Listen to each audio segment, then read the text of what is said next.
So welcome all to our last lecture in this satellite event. So Diego Klabjan from Northwestern University will be speaking on the role of the knowledge graphs. So Diego, please. Yes, thank you, Jasna. All right, so let me first share, and actually it has to be the right desktop. All right, give me a moment here. Oh, that's the wrong one. All right, give me 1 second. No, this one. All right, so first of all, I want to thank Jasna for inviting me. So, yes, I'm going to talk about knowledge graphs in insurance. I sort of put a subtitle from Google to insurance. So I'm a professor at Northwestern University. I'm Slovenian, so I do speak fluently Slovenian, but I'll speak in English. So at Northwestern, I'm also director of the Master of Science Analytics and the Center for Deep Learning. So my expertise is really in machine learning and AI, but I do a lot of underlying math. All right, so first of all, let's give credit to who should get credit. So this work has all been done by a PhD candidate in computer science, so Timo Wang. So really all of the work here, research, is attributed to him. And furthermore, he even prepared all of the slides, to be honest. All right, so many thanks to Timo. So the work has been done in collaboration with Anthem, who is a big healthcare insurance provider in the US, in particular Mark Shapiro. So he is the main point of contact at Anthem, and his title is Senior Director R&D, so which is Research and Development, Machine Learning. All right, so this is sort of the background information. So let me now go into the gist of what are knowledge graphs, right? So I assume most of you don't know really what are knowledge graphs. So the first half of my talk is going to be more high-level overview of what are knowledge graphs, and then I'm going to go into the research aspects of my work, right? So or the work of Timo and me. All right, so here's a very simple knowledge graph. So the way to think about it is, so clearly it's a graph, right? So it has the notion of nodes, and nodes are so-called entities, or they correspond to entities, right? So entities can be, for example, personal or people, right? So like James, Mona Lisa is not really a person. Well, I don't know whether she used to be a person or not. All right, so, but I do know that Da Vinci was a person. Or it can be, for example, entities can be buildings like Louvre, Paris, Eiffel Tower, etc. Entities can be, I don't know, for example, diseases. If we go already into the insurance space, they can be, I don't know, cars, houses, whatever. Right? So, and we all learned that in graphs, or by definition, sort of graphs have edges. Right, so entities are connected by edges, and an edge really corresponds to, they're actually arcs because they're directed edges, right? So arcs really corresponds to relationships, right? So every knowledge graph has a certain subset of relationships, and whenever two entities are related by that relationship, then there is an arc between those two entities. All right, so here, for example, we have Mona Lisa. So if we center here, Mona Lisa is in Louvre. All right, so the relationship here is in, right? So that's just one type of relationship. Here, I'm actually showing just one is in. Okay, but if we look at is a, all right, so we have James is a person, Leonardo da Vinci is a person. All right, so Lily is a person, right? So here we have three arcs of the same relationship type. All right, so this is a knowledge graph, right? So think about it. So it's really a directed graph. The only difference with the standard mathematical graph theoretical notion is that every arc has an underlying relationship type. All right, so that's the only difference. All right, so here is another example. So knowledge graphs, they became to the surface with Google, because Google is the one that actually developed them and started using them in their search engine. All right, so here on the left, we have a knowledge graph that pertains to, so just a kind of a portion of a bigger knowledge graph. And this one here pertains to Star Wars, the movie Star Wars. Okay, so we see here Harrison Ford, right, so a bit harder, subject of Blade Runner, etc. I actually didn't watch any one of the Star Wars movies, so I'm not that familiar. But this is the knowledge graph pertaining to Star Wars or so. And then, so Google has built internally one gigantic, huge knowledge graph that pretty much sort of entities are all entities that you find on the web, and then relationships are possible relationships, all possible relationships. And Google is using that knowledge graph when you query, right? So here I have an example. So if you query Harrison Ford, Star Wars, Harrison Ford, Star Wars character, right? So if you query this, you're going to get the answer Han Solo, right? So which apparently I had to ask, who's the Han Solo? That's I think that's the character that Harrison Ford is actually playing in the knowledge graph. In the movie. And you can find that from the knowledge graph, all right? So we have here Han Solo. I hope you see my mouse pointer. Maybe you don't. I think you, well, I don't know. All right, so on the left, bottom left, there is Han Solo. Then there is Star Wars, all right, so the arc, and then there's an arc also from Star Wars and Harrison Ford, right? So Han Solo again, Han Solo, Star Wars, Harrison Ford, right? So the question Harrison Ford, so there is a node here, Star Wars, there's a node, and then Google's query engine finds Han Solo as a possible answer, all right? So a lot of the questions, a lot of the answers that Google provides you, they actually exploit the knowledge from their gigantic knowledge graph. So since Google started this entire quote, say, business or concept of knowledge graphs, many other firms and in many other domains, knowledge graphs have become a very important part of. All right, so we are going to, so this talk is going to focus a lot about knowledge graphs in healthcare, right? So because I mentioned that Anthem is a healthcare insurance provider.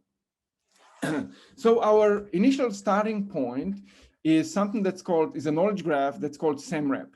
So this knowledge graph has been built about 10 years ago, approximately, right? So by researchers. And so here is an example.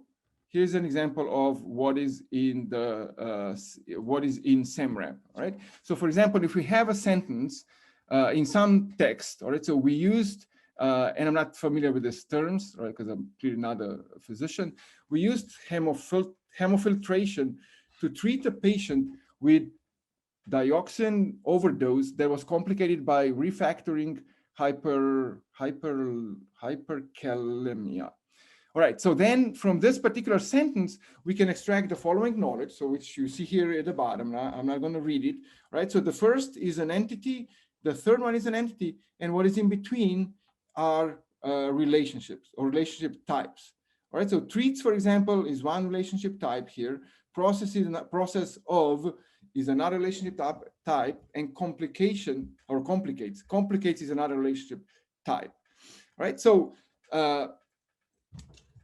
scholars in medicine, so they published a lot of research articles, right? So those are, they're put in so-called PubMed, and then semrep sort of searched through every single sentence in PubMed and extracted this triplets, right? So they're called triplets, right? So entity relationship triplets, and then they put these triplets into a knowledge graph that's then that they called semrep, right? So again, these are nodes, right? So the first and third here in these triplets are nodes, and the middle represents a relationship type, or in other words, the arc type. All right, so here's when you put this into a graph, just an example, and this is a true example sort of coming from semrep, right? So about breast cancer. So you can read here. So these are the purple boxes. They are nodes, right, or entities, and then we have relationship treats associated with stimulates. All right, so this is a real example that's part of semrep. Right, so formal mathematical definition of a knowledge graph. So as I said, it's a graph, right? So the only difference is that there's relationship type, right? So a graph usually has just E1, E2, right? So but now we have E1 relationship type and E2, all right? So and then we can define, for example, and this is of interest, going to be of interest later, we can define a graph between two entities, right? So which is essentially a series of relationships between starting in one entity and then finishing in the other entity, right? So the path here that I'm showing essentially is R1 is an outgoing arc from E1, and then R2 from the tail of that arc, et cetera, up until Rn, that then finishes, or the head of Rn then is E2. All right, so let's talk first about, so there are two interesting aspects of knowledge graphs when it comes to machine learning. So one is how do you construct a knowledge graph? And the second one is what do you do then with it once you have it, all right? So in other words, once you construct it, can you actually improve the knowledge graph? And the answer is yes, you can. All right, so let me first talk a little bit about how do you construct a knowledge graph. So you have text, right? So as I said, and this is typically that's PubMed, but it can as well be text from web pages or any other medical doctor transcripts, for example, for any type of a text, right? So the first task is you extract relationships. That's what I showed you in the previous slide, and then you construct the underlying knowledge graph, right? So this is just the construction. These are the construction steps. So let me first go into the first step here, which is how do you extract relationships, relations, right? So we have three possible approaches. So the traditional one is a rule-based approach, right? So essentially you have a bunch of rules that then extract those triples, right? So you can have a rule, for example, that says if a sentence starts with Paris, then the proper noun that finishes a sentence is going to be a country. All right, so you have two entities, city and country, and then you're looking for a word is in between, and if you find it, then you have a relationship. Paris is in France. All right, so this is based on rules, right? So the rule says city is in country, right? So that's a possible rule.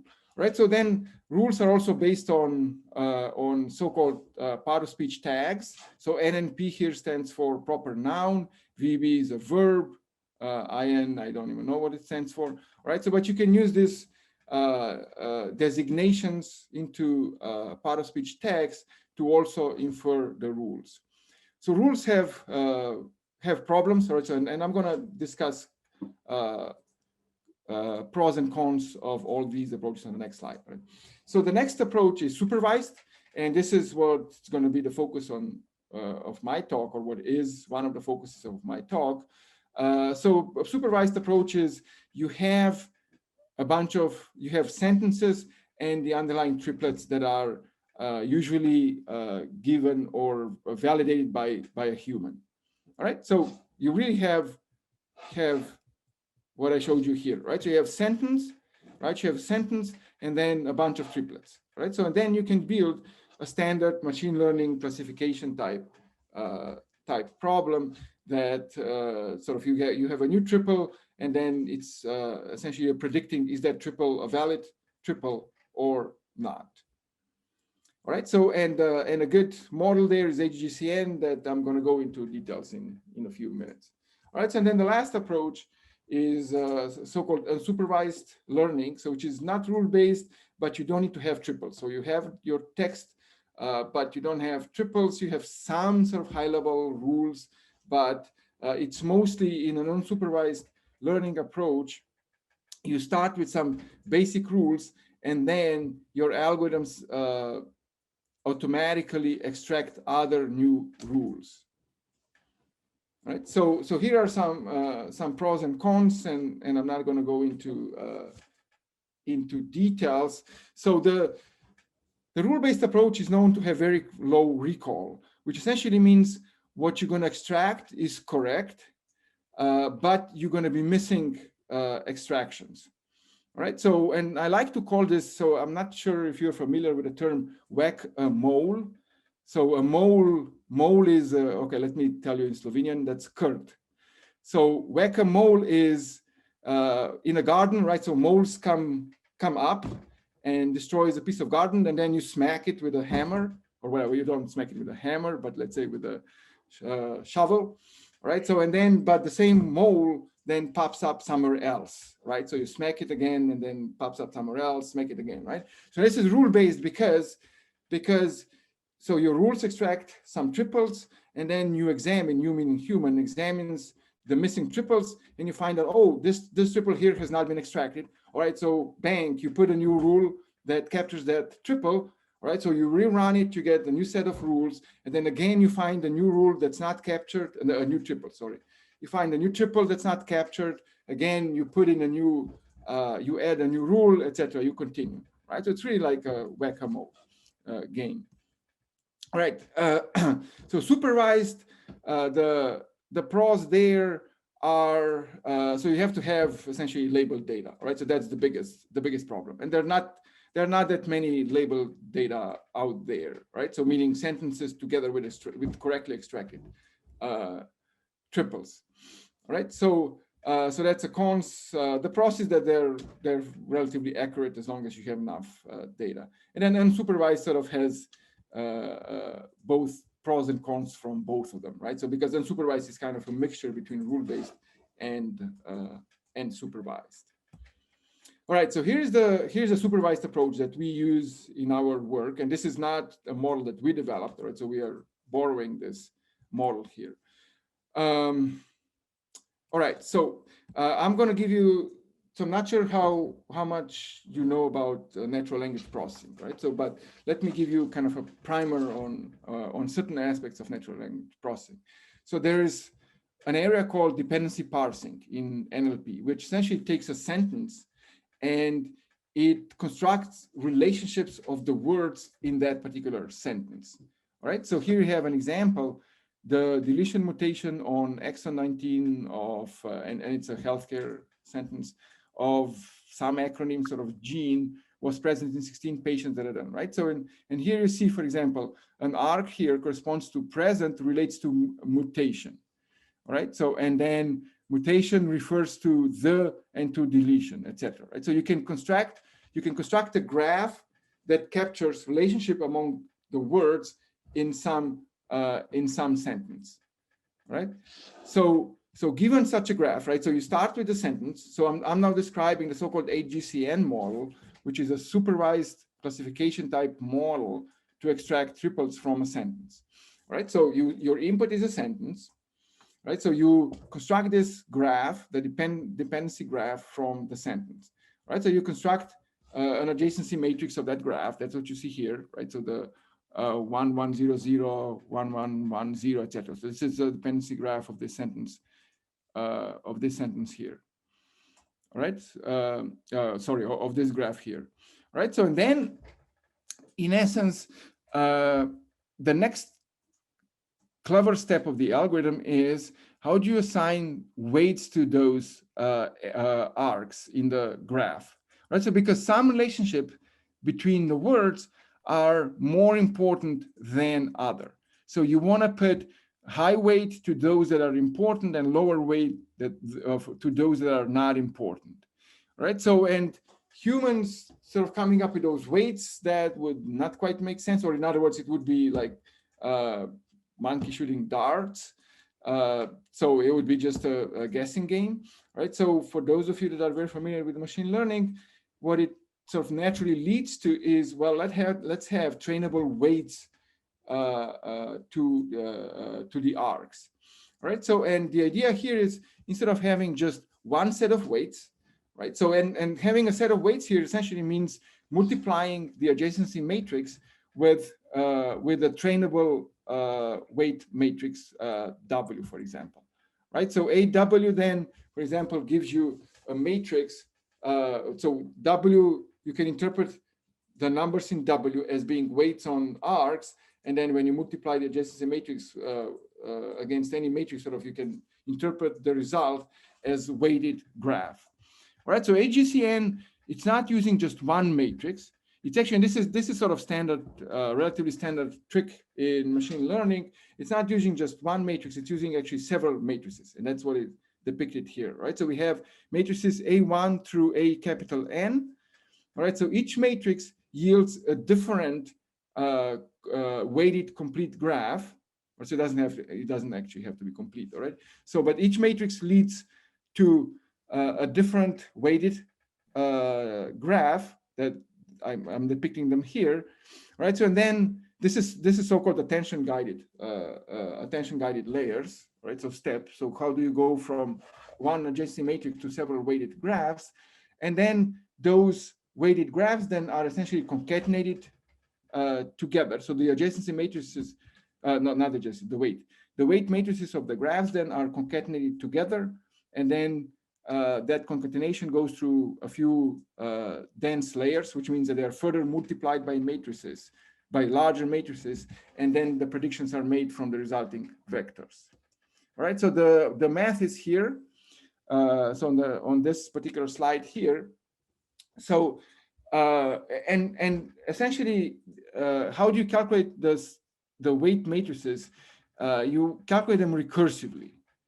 All right, so so think about it that you currently have some vectors associated with your node weights. All right, so those are HJs here, right? So you have a graph, right? So let's step back a little bit, right? So you have a graph. Each node in a graph has a vector. All right, so and I mean, as a human, sort of, you don't know what's the interpretation of that vector, right? So if I go back, way back, all right. So think about sort of, you want to assign a weight. So you want to assign a vector to Mona Lisa. You want to assign a vector to James, a vector to Lily, right? And if I ask you, okay, so can you think about, say, I don't know, let's say a 30-dimensional vector that can interpret Mona Lisa? Well, I don't think you can come up with an answer, right? So, because it's not really a clear answer. So HGCN sort of comes up with those, with these actually vectors associated with each node in a graph, right? So, and what's the procedure to coming up with those vectors, right? So you have a node that has a vector.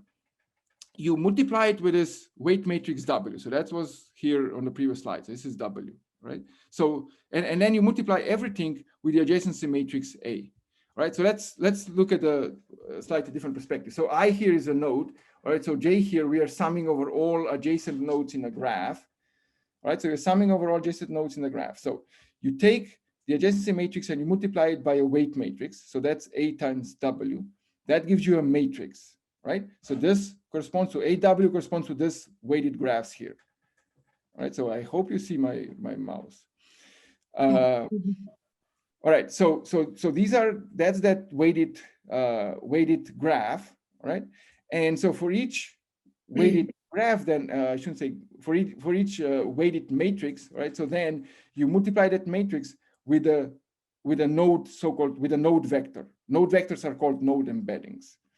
All right, so this is a node embedding, right? So again, all right, so you have a matrix, right? So you multiply that, so you have a node, and yeah, I cannot, all right, so let me see. I should have done this from my iPad. It would have been actually better or easier. All right, so this is I here, right? So we have our A times WL, right? So here we have, okay, here we have, let's say H1, this is node 1. Here we have H2, this is node 2, and H3, this is node 3. So H1 to 3, they are vectors, right? So we try to compute the vector for node HI, or a new vector, right? So node I has a quote current stale vector. We try to update the vector at HI. All right, so here we have our matrix that I'm going to call it B, for example. All right, so B here is A times W. All right, so I'm not going to now write A times W. All right, so you take B times H1, you take B times H2, and B times H3, and you sum up those vectors. Right, so you have 3 vectors, you sum them up, and then you apply this row here is just this one here, is just a nonlinear function. So you apply a nonlinear function on that summation of those 3 vectors, and that's your new HI here. Right, so this would be, so this guy here is your new HI. All right, so this is the main idea, right? So essentially is an iterative procedure on how do you calculate the vectors for every single entity in your graph. All right, so this is called graph convolutional network. So this is a relatively hot area in the last 3 to 4 years in I can say mathematics and machine learning and computer science. All right, so this gives us essentially this gives us a vector for each single node in a graph. All right, so I'm gonna skip this one actually, and okay, so here I'm gonna just quickly tell you what is the gist here. So if you have a graph, so this is a graph, all right, so with nodes, all right, so if you recursively or iteratively, so if you iteratively keep applying this, you end up with a vector for each node in a graph. All right, so you need to make some kind of a prediction based on the graph. So what you do is when you have your final vectors here, you aggregate them together. So you concatenate them and you run them. So here, so suppose our graph has 5 nodes, right? So you end up at the end of this iterative procedure here, you end up with 5 vectors. You concatenate them together. You multiply them by an additional large matrix that gives you a vector, and then you make a prediction with respect to that vector, right? So making prediction with respect to that vector, that's sort of like logistic regression, for example. That's the easiest way to think about that. All right, so skipping this one. All right, so this is one problem, right? So I have, all right, so one problem in a sense. Okay, so let me again summarize what I presented so far. You have a sentence, you turn that sentence into a graph, and then by using this recursive procedure here, iterative, and then by using this iterative procedure here, you get a vector with every single node in the graph, and then you concatenate those resulting vectors at the end, and you make predictions whether a given triple then is a valid triple or not.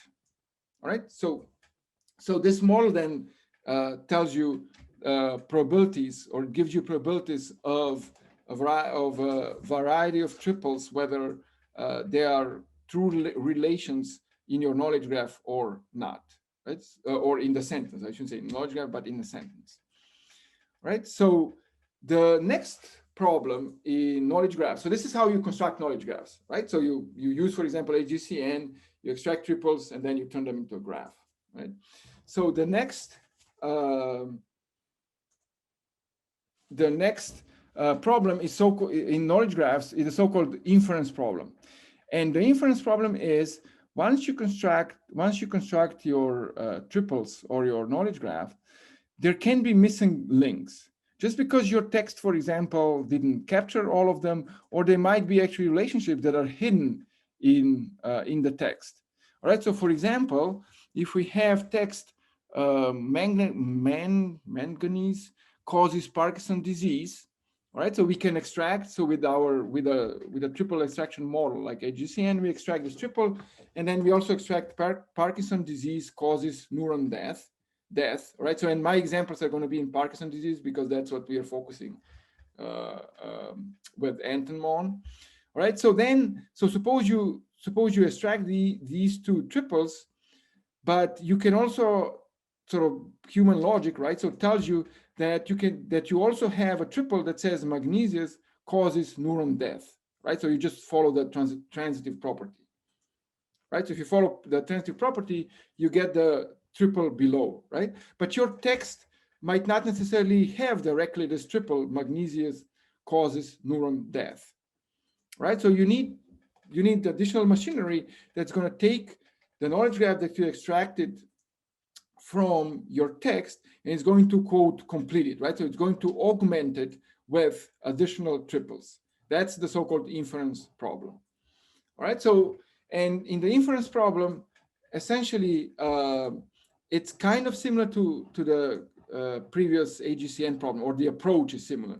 So you want to come up with vectors associated with each single node, and then you have some kind of a function that captures a scoring function that captures whether similarity, or sorry, that captures similarity between two entity vectors.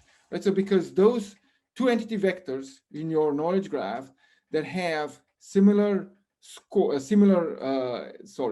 vectors, right? So those probably they're connected by relationship, right? So you can then predict them as you can predict that there is a relationship then between the two of them, right? So typical inference models then, in the first stage, they find these vectors associated with nodes, right? So, and then, well, okay, so I should say it's not in the first stage because there's just one stage, right? So they try to, in one shot, they try to find vectors associated with nodes that minimize a certain similarity function between nodes.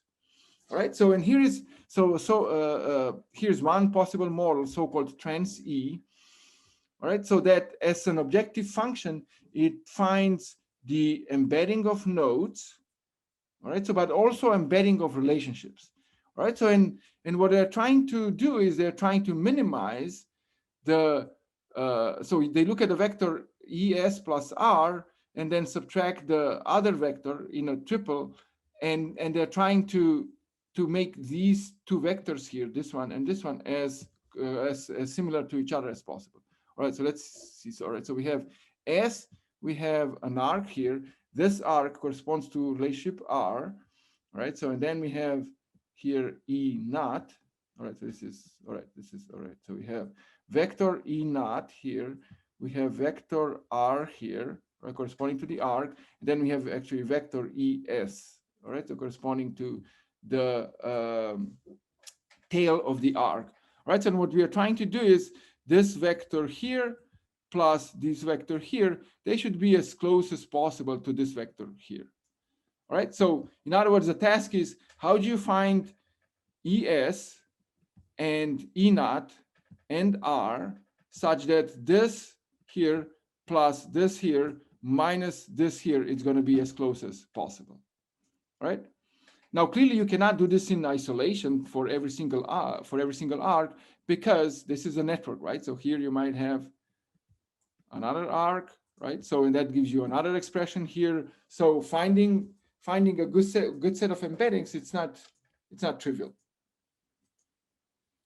Right, so this is trend C. So conv, which is a model actually that we use, is based on a similar concept, right? So we have ES and we have E naught, but it's using, so it's not just this relationship here. It's using something more complicated. I'm not going to go into details. It's based on so-called convolutional neural networks.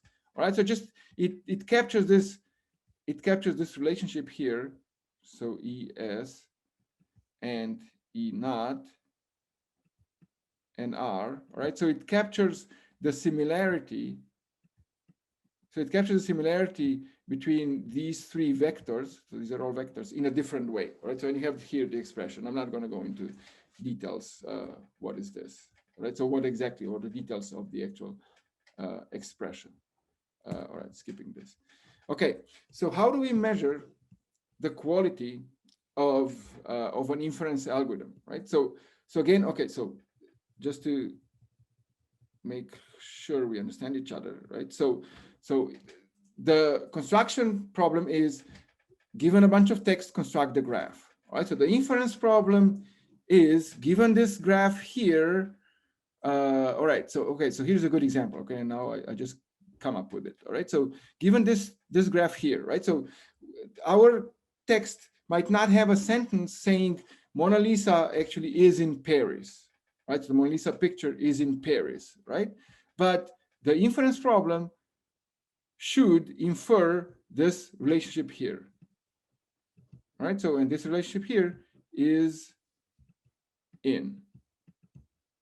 All right, so that's the task of inference, right? So we don't directly have a sentence saying Mona Lisa is in Paris, but we can infer, or the algorithm should be able to infer this relationship, for example, from this transitive property here, right? Now, something that might be misleading from my talk is the inferred relationships, they're not necessarily just based on transitive properties, right? So they can be hidden in, so the model could learn sort of some intriguing relationships that are not simple transitive relationships, right? So most of the times, actually, they're not simple transitive relationships. My examples just show simple transitive relationships because that's easy to explain.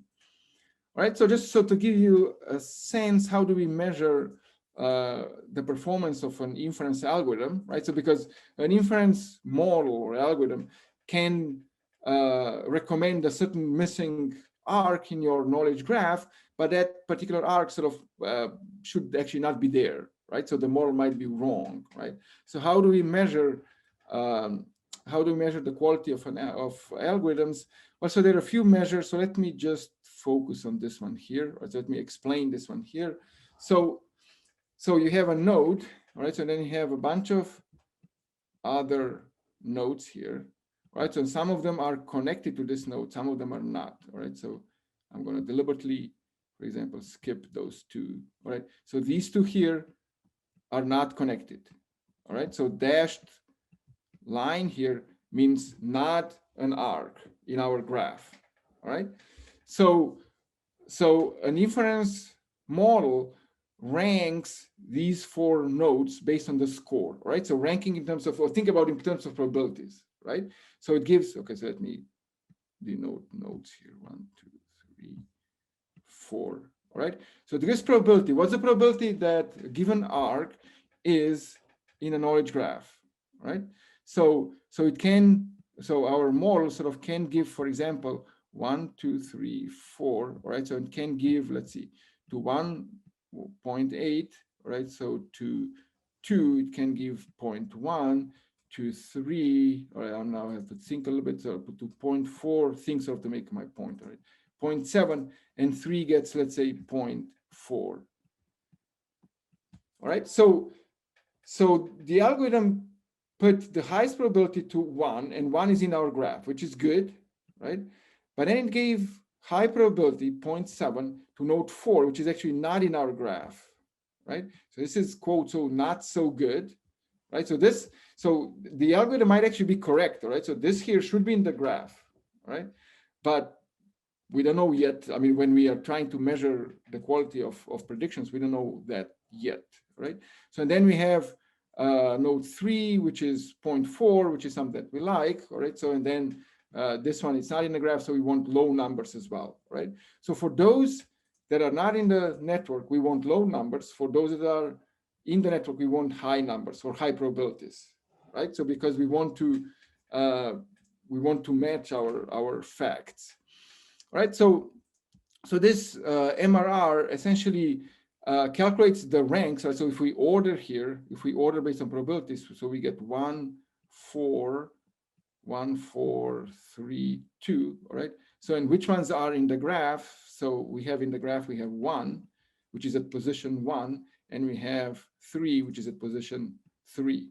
All right. So we take 1 over 3, 1 over 1 over 1, 1 over 3. And this is not 3 as in 3, but okay, 1, 2, 3, 4. All right, so we take, so these two here, after we sort them with probabilities, by probabilities. All right, so these two are in the graph. So we take 1 over 1 plus 1 over 3. All right, so and that's the MRR. All right, so we want these numbers here, we want them to be as high as possible because we want our arcs to be top. We want them to have high probability. Right, so we take the positions and we take the reciprocal of position and we sum them up. All right, so here you have some typical numbers on some known knowledge graphs. So you see that MRR, it's roughly sort of can be 0.9, 0.8, which means essentially what it means is that that it's pretty, so the true arcs are pretty high, right? So 1 is the largest possible value here. So you want to come as close to 1 as possible. All right, it's just about some metrics. So, all right, I'm not going to go now. I'm cherry picking the remaining slides here. All right, so skip. Okay, so the point is, all right, so the project that we have with Anthem is how do we improve semrep? All right, so semrep, again, so has been developed. So it's rule-based extraction, turned into a knowledge graph, no inference, no nothing, right? So Anthem was interested in how can we improve the knowledge graph, because they want to use it internally to write claims, right? Or not claims, sorry, policies, sorry, I meant policies, okay?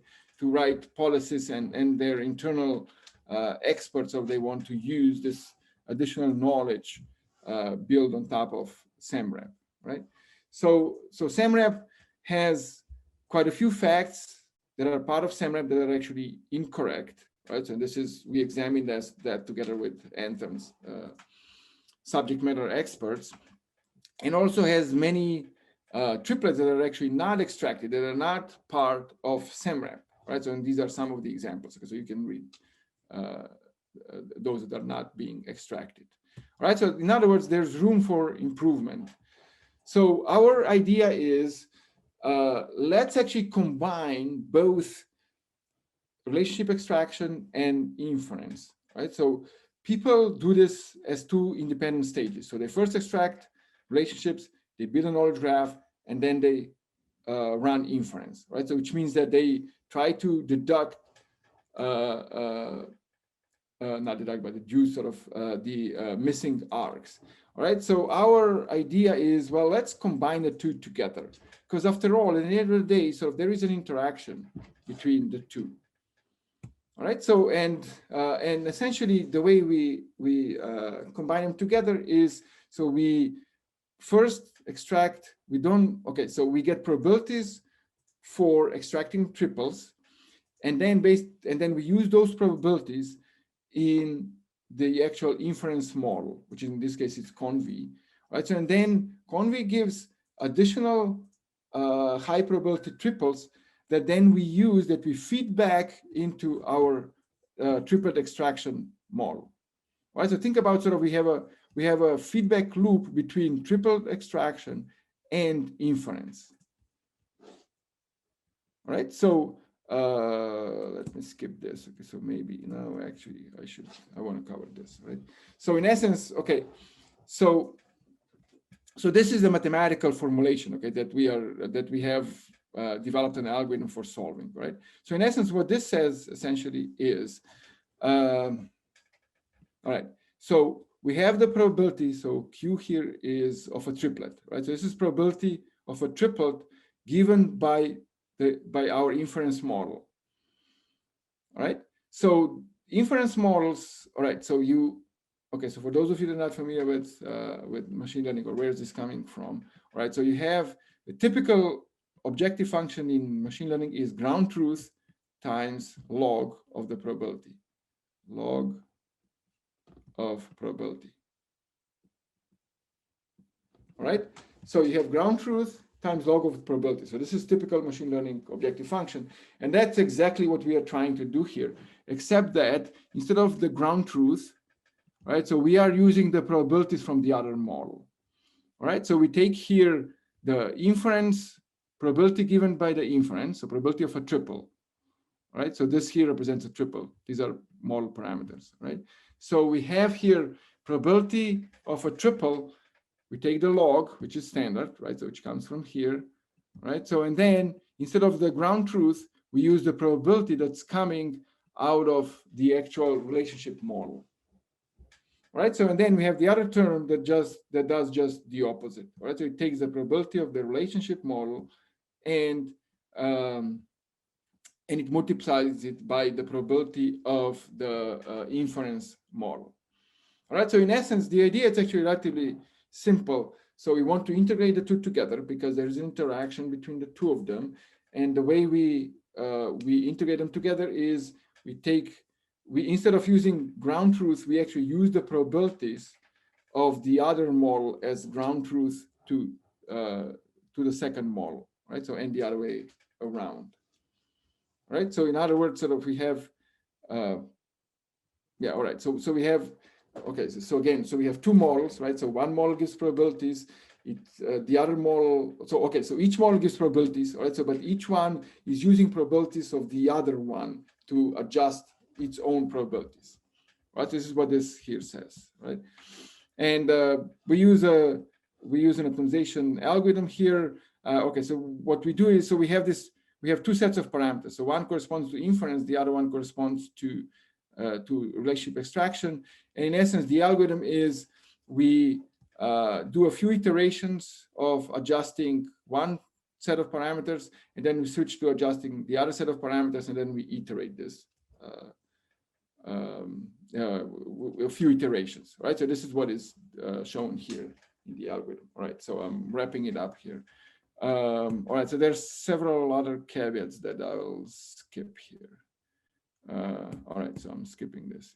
All right, so some results. So these are sort of machine learning results first, right? So the inference problem. So in the first iteration, which means you extract your relationship once, and then you extract new relations. All right. So no, sorry, you extract relations first. Sorry, you extract relations first, and then you create a knowledge graph, and then you try to do inference. Right. So this is here. Right. So this chart here shows the MRR. Right. So as you train your model, so calculate better and better weights, the MRR sort of keeps going up, which is good. Right, so the model learns. Okay, so that's the bottom line here in the first iteration. Right, so and then in the next iteration, we take those triples from inference, right? So and we try to construct new relations from text, right? So we use the other model, right? So and here likewise, so if we focus on, yeah, this is loss. If you focus on this one here, right? So we see that it's learning, right? So it learns actually relatively quickly, perhaps even too quickly. Right, so and then the learning actually stabilizes here. All right, so again, sort of it's learning relatively quickly and then stabilizes. All right, so now, okay, let me forget about this. All right, so some interesting facts. All right, so well, some are interesting, some are not interesting. Right, so and this is sort of where we spend quite a few hours with Anthem, sifting through is the model actually giving some interesting triples or not, right? And so here you have some triples might be of interest, right? So we are not, or at least I'm sorry, I should say I'm not an expert, right? So but okay, so Anthem actually confirms that the first three are interesting triples, right? So in the fact that they are not aware of them. Right, so some of them are clearly, some of our extracted triples are kind of useless, right? So promising treatment treats disease, right? So this one here, it doesn't say anything, right? So it's not, the statement is correct, right? So, but it doesn't contribute to general knowledge, right? And then the other four are again interesting, all right? So at this point, Anthem confirmed, and we have many more. Okay, so Anthem confirmed that all of these are interesting, that they are not aware of them. Okay, except for this one here, right? So this one, so we can, I guess, cross it out. All right, but now clearly, and this is related to my talk yesterday. All right, so when we showed them this, they said, okay, we were not aware of the remaining 7. All right, so but persuade us that they're actually correct. All right, so now we are using, we just started actually using the stuff that I talked yesterday, explainability, right? So in coming up with explainability, automated explainability that explains how is, for example, this triplet here generated, right? Because we need to provide some evidence to Anthem subject matter expert to convince them, yeah, this is extracted, this follows from sentences, say, I don't know, whatever, done, and because of some other facts, etc., right? So this is what we are currently working on. So the explainability that I talked about about it yesterday, that we are now trying to come up with new explainability algorithms that are going to explain these triplets here, right? So because they're generated based on some pretty convolved process, right? So which is this training here, right? So this process here doesn't tell you why a triplet has been recommended, why a triplet has such high probability. All right, so this is where closed collaboration with Anthem sort of helps, in a sense of will determine which triplets are correct, which ones are not. All right. Okay, and that's it. So I hope I gave you sort of a primer. I hope I gave you a primer on knowledge graphs in case you were not familiar with it. Sort of connection with standard sort of graph notions in mathematics, some optimization, kind of quite a lot of modeling, and sort of NLP and text related topics. All right. So there's not really, I didn't talk about any kind of risk, bias, etc. that present in insurance. All right. So, but as I alluded at the very beginning and throughout my talk, sort of this research has actually been funded, financially supported by Anthem, and they have interest in having this medical related knowledge graphs. All right. So thank you very much for your attention. So thank you, Diego, for this really interesting lecture. Are there any questions from the audience? So if this is the case, please either raise your hand or type something in chat or in the Q&A.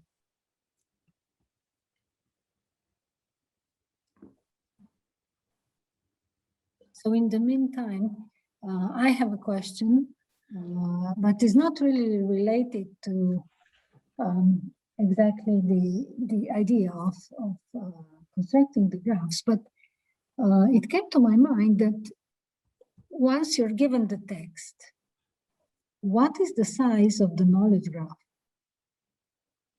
Well, so comparing to the size of the text. So one would tend to think that, for example, if your sentence gets very much, if it gets longer, then you would kind of combinatorically expect some exponential growth. I don't think this is the case here, but I would assume that the size of the knowledge graph increases rapidly with the size of the text.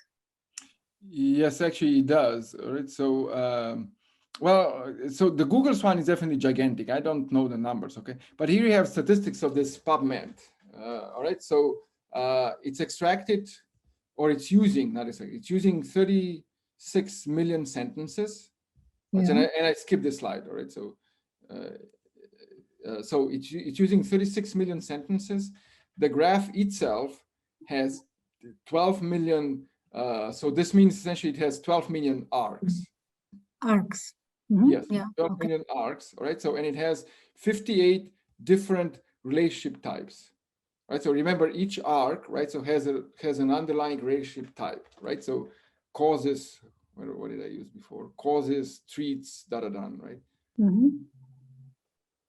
All right, so this guy's here, right? So treats, process of, complicates, treats, infer, etc. Right? So it has 58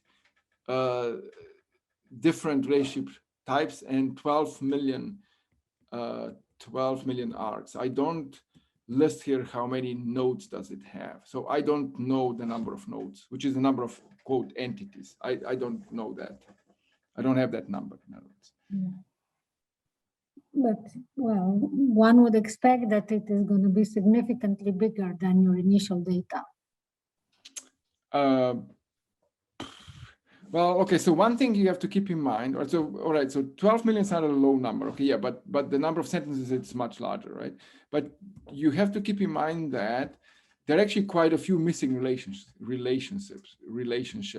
right? So this 12 million is far, I shouldn't say far, okay, it's definitely, there are definitely more of them, and this is whole, the entire challenge is, how do you actually come up with those that are missing, right? So that's our effort, is sort of how do you come up with those that are missing, right? So those were just the ones that you immediately extracted out of the text. Correct. Yes. Yes, that's correct. There is a question in the chat. Yeah, so let me read aloud. Is it possible to, together with relation, you save also the source of this confirmation of relation? Yes, so we actually do have to have this. So this is also one aspect that I skipped. Where is that? That's here. So that's here. Okay, but I'm not going to go into details. So yes, so for every triple, we need to store the underlying sentence, right? So and that's needed actually for explanation, right? So and this is, I think, Maya's rightfully hints in that direction, right? So the explanation algorithm that we are currently developing, or we have already developed it, so we just the matter of implementing it. So the Timo is implementing it. Is relying heavily on each triple to have an underlying sentence, right? So, but bear in mind, this does not imply that this does not automatically yield explainability, right? So, because if you let's look at this triple here, right? So this has been extracted by our sophisticated algorithm, which means that most likely, and I'm saying most likely, we didn't verify this, right? But most likely there is not a direct sentence that says glial dysfunction causes blindness, right? So there's not such a direct sentence, right? So then it becomes tricky then, all right? So you probably need, I don't know, 5, 10 other sentences that are going to imply this sentence here, right? So the tricky part is how do you come up with those additional, I don't know, whatever, 5, 10 sentences that are describing this or implying this fact here. Yeah, I see. All right, so I hope I answered Maya's question. Any other questions?